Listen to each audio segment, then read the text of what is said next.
I think the first thing you have to do is you got to get yourself in the game. I mean, you got to understand the game is still winnable. I think for most people, like you said, it's so complex. And frankly, the financial industry makes it complex. When a person with experience, as we all know, matches the person with money, the person with experience ends up with your money.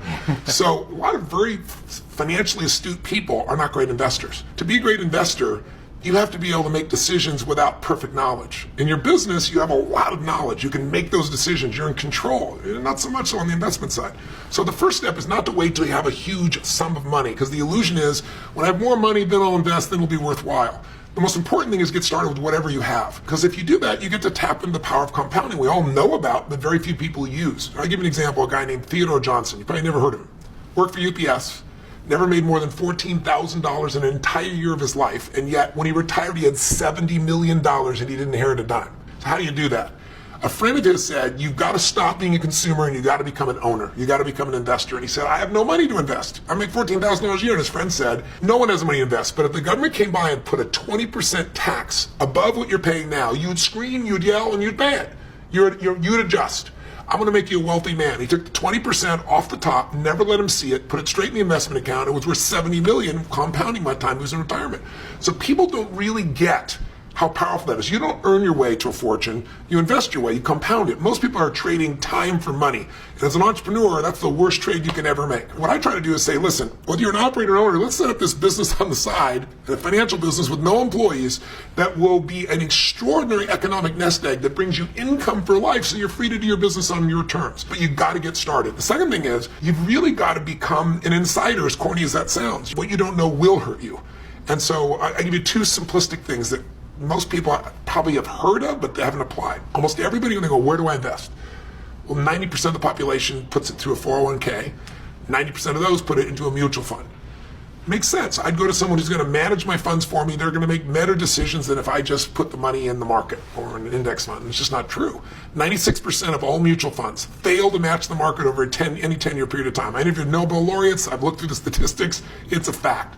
You go, I'm smart. I'm going to find the 4% that succeed. 96%, but I'm going to find the 4%. Do you play blackjack? No, I don't. If you watch it and somebody gets two face cards worth 20 and you can't go over 21, there's only one card you can get to go higher. It's an ace.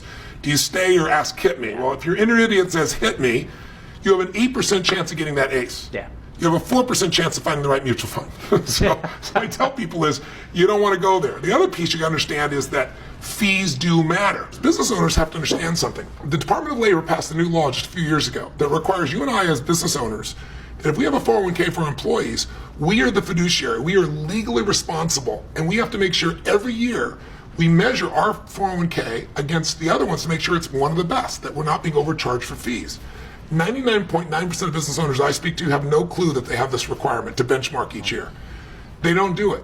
The Department of Labor just hired 1,000 auditors, and those 1,000 auditors have found 70% of the people they audit are out of compliance, and the average fee to the owner is $600,000 in penalties. So when I saw this, I was like, this is crazy. I want to have the best thing for my employees. I thought I did. I had a big brand name. I brought in this company called America's Best 401k. They came in and said, we give the best possible, lowest cost, but access to the same exact stocks and bonds. And they started showing me that somebody's paying 1% in fees versus 3%. The average mutual fund, according to Forbes, is 3.1%. That difference is almost 50% of your earnings over time. In other words, two people could start out with the same money, $100,000, and they grew it at 7% for 30 years. And one of those people paying 1% is going to have almost $600,000, 100 to 600. That's the growth. To be specific, it's 500 to give you an idea, and 74,000. But the person who paid 3% in fees still got a 7% return. Same stock, same bonds, just a different environment. 3% fees, they got 324,000. So 40%, $250,000 is gone. For what? If I said to you that I want you to invest in something with me, here's what we want to do. I want you to put up all the money. I want you to take all the risk. I want to put up no money, take no risk. I win when you lose, and I win, you win. And when you win, I win up to 60% of all you're ever going to earn.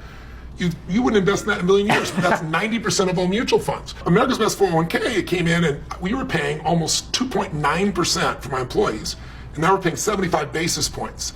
The difference between that is like buying a Honda Accord for $20,000 or paying $250,000 for the same exact product. So I partnered with them now, and that's another business that I'm involved with, America's Best 401k. And people can go to America's Best 401k as an owner.